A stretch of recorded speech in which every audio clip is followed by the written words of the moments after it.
Pero ¿dónde estás? ¿En un subte? ¿Estás en un tupper? ¿Dónde estarías? Estoy en un apartamento. Pero en un departamento con paredes muy Hola, gruesas que no se oye nada, loco. ¿no me escuchás? Sí, más o menos. Tendrías que hablar un poquito más alto. A ver ahora. Hola, ¿ahora me escuchás? Ahora sí. ¿Vos escuchaste todo lo divino Perfecto. que dije de vos o no? No, porque se cortó, hubo algo en la comunicación, en la conexión que se cortó. Ahora está bien. Bueno, que sos gestor cultural, que tuviste un rol interesantísimo en el Inca, que ahora sos el flamante director de la Comedia Nacional Uruguaya. Pero nada, te felicito por mucho, pero además quiero que le cuentes a nuestros oyentes qué es ser un gestor cultural, porque en la Argentina nosotros no sabemos bien qué es ser un gestor cultural, si no es fuera de la función pública, como director del Inca, como presidente de alguna institución. ¿Qué es ser un gestor cultural?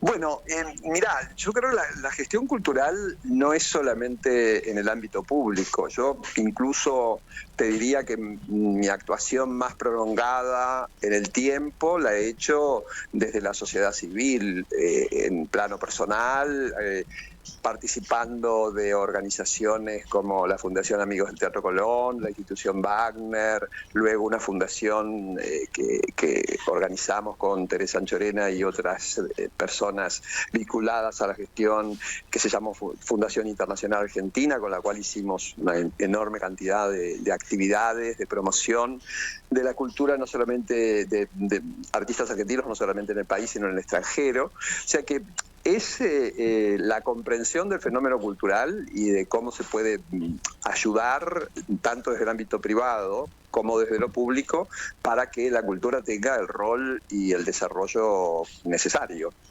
Ahora, a mí me gustaría, José Miguel, estamos hablando con José Miguel Una India, que ahora está está viviendo en Uruguay y es el flamante director de la Comedia Nacional Uruguaya.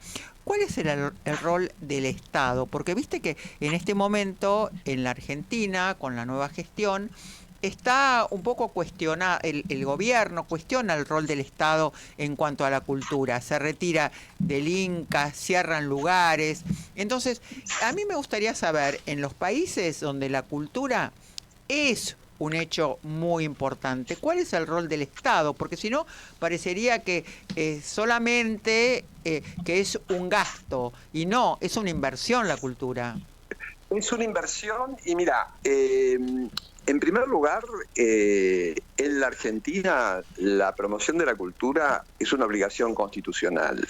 Es una obligación constitucional que viene desde la fundación de nuestro país como nación independiente, porque ya en la Constitución de 1853 hay una norma expresa, el artículo 75, ahora 75 inciso 18, que obliga a promover la cultura, la ilustración, usar una terminología del siglo XIX, pero que significa la promoción de la cultura, y fue lo que hicieron todos los fundadores de nuestro país, digamos. A mí me llama la atención a veces cuando escucho que elogian a algunas figuras del siglo XIX, porque esas figuras del siglo XIX se preocuparon muchísimo por promover la cultura, por promover finalmente la escuela pública no era solamente una institución de alfabetización, era una institución de promoción cultural, de creación de valores simbólicos, de creación de una historia común.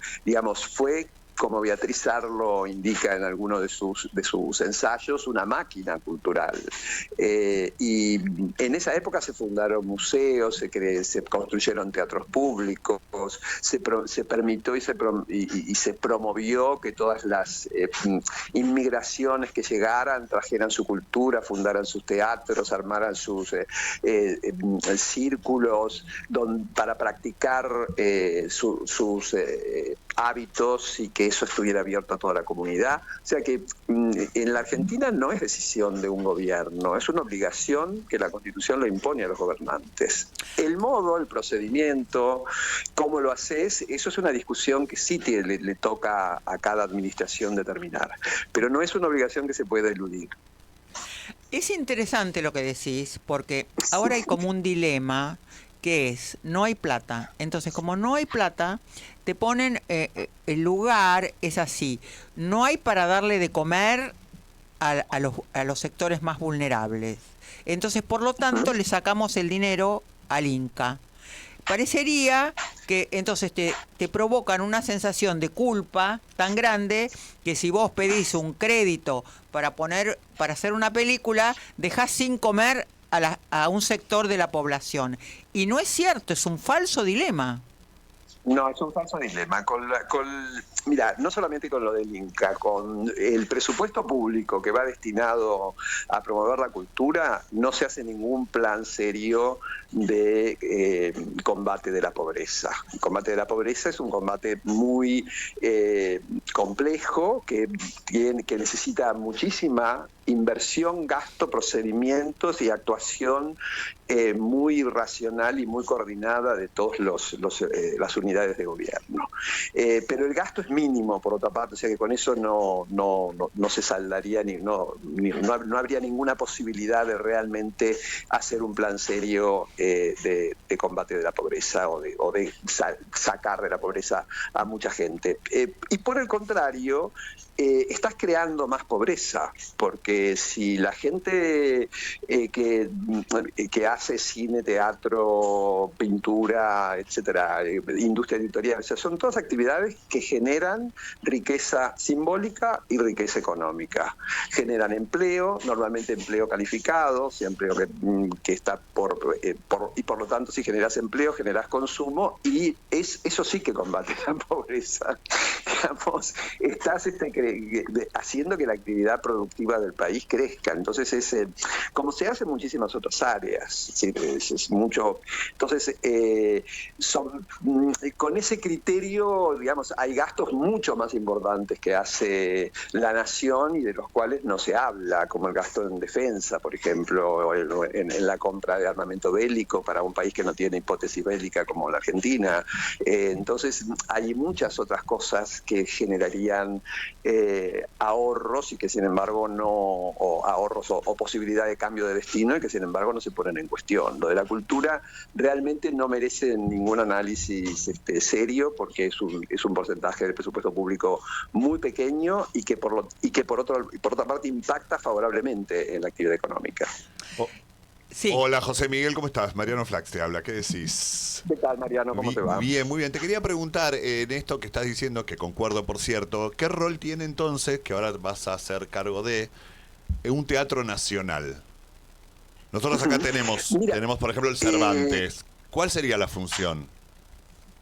Mira, la función de un teatro nacional es mantener, en primer lugar, una actividad que es una actividad que está entroncada con la tradición. En Argentina o en Uruguay, en Latinoamérica, hubo teatro desde que los países fueron fundados y antes. O sea que es mantener una actividad creativa que le dio mucha grandeza al país, es mantener la posibilidad de un espacio de reflexión. Las artes escénicas no son solamente entretenimiento, sino que son un lugar de reflexión, de debate, de posibilidad de ampliar los horizontes, y la función que cumplen es una función que cumplen dentro de un sistema, ¿no? O sea, el sistema escénico, si vamos al sistema escénico de Argentina, claramente tiene un circuito comercial o empresarial, un circuito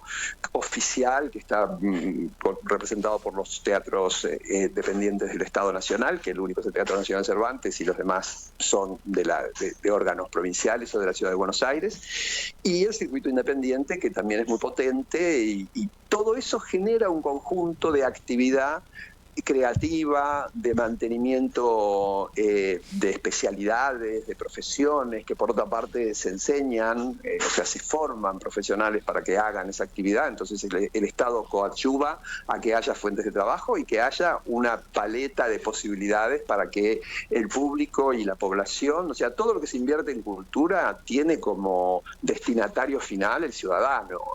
digamos.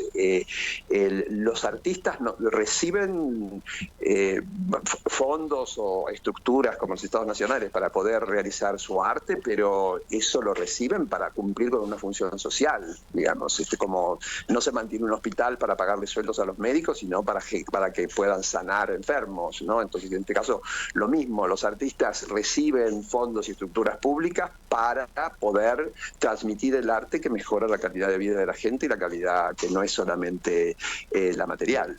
Claro, vos sabés que estábamos hablando de Jauretche y de Cook, porque hoy es como un aniversario, Sí. y el arte de nuestros enemigos, decía Cook, es desmoralizar y entristecer a los pueblos, porque los pueblos cuando están deprimidos no vencen, no tienen ganas de luchar.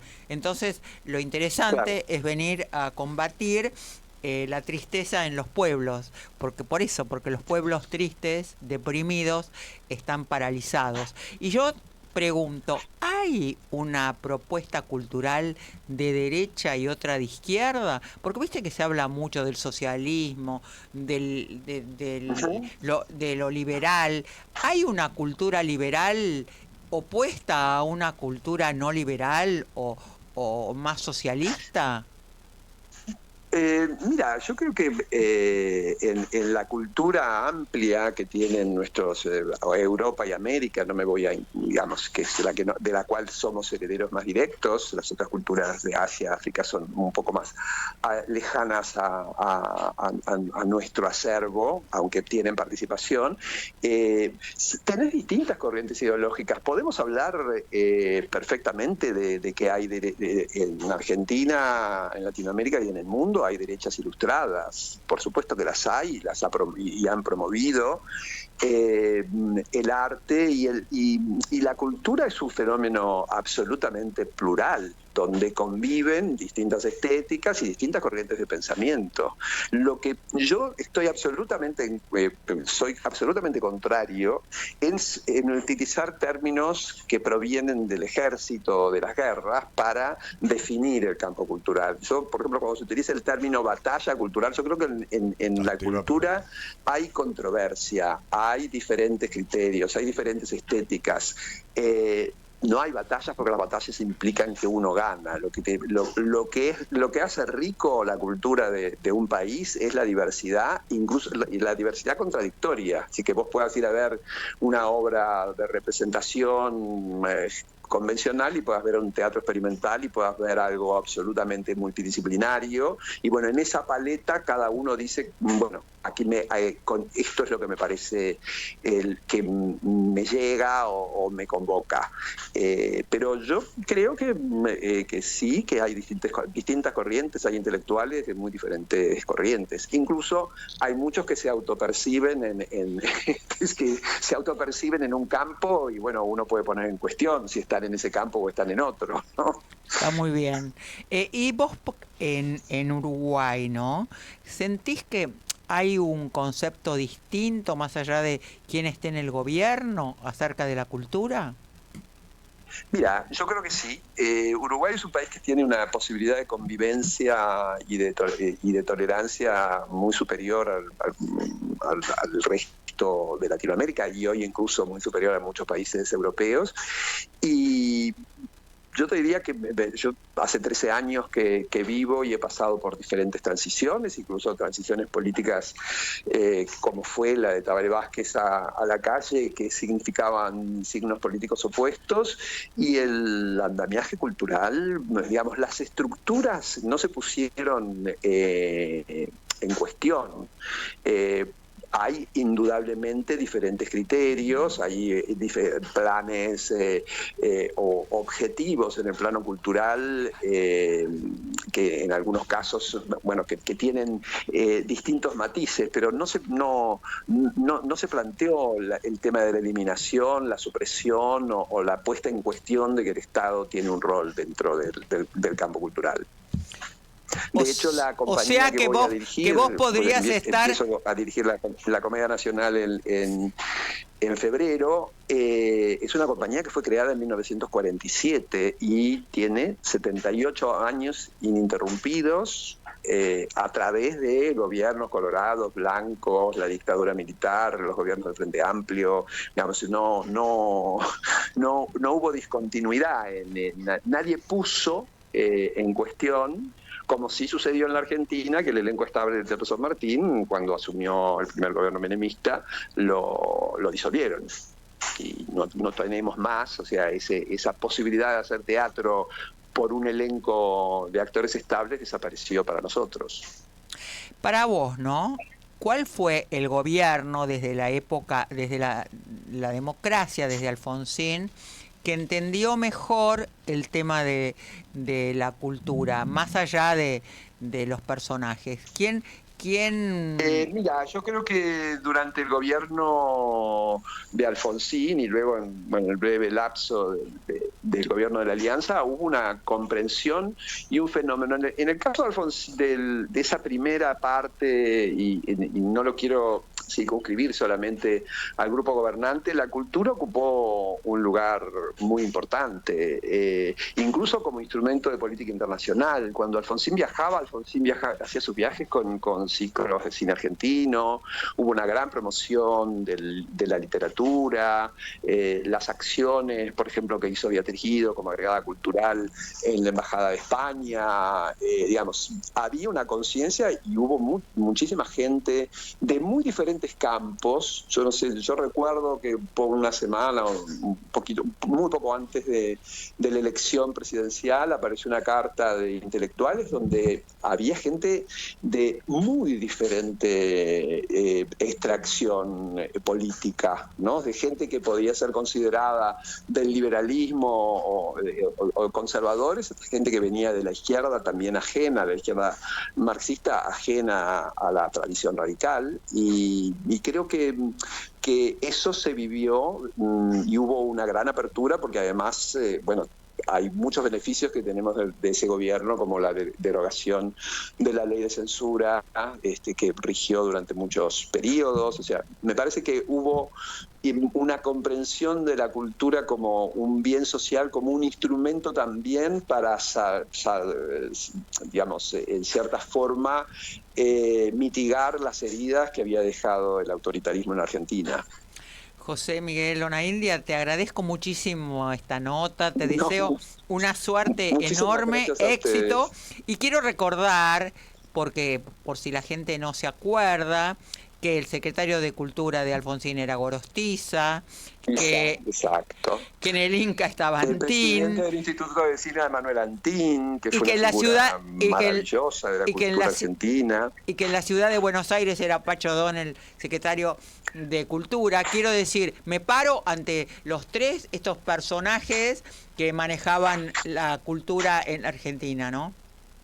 Exactamente, sí. Eran toda gente con un gran compromiso y con una gran austeridad que hicieron un trabajo de restituir la libertad de expresión. Para la gente que era muy joven en esa época o que nació después, explicarles lo que era haber vivido una infancia y una adolescencia donde no podías leer libros, donde te ibas a Uruguay para ver una película porque aquí estaban prohibidas, digamos, todos sufrimos todas esas persecuciones.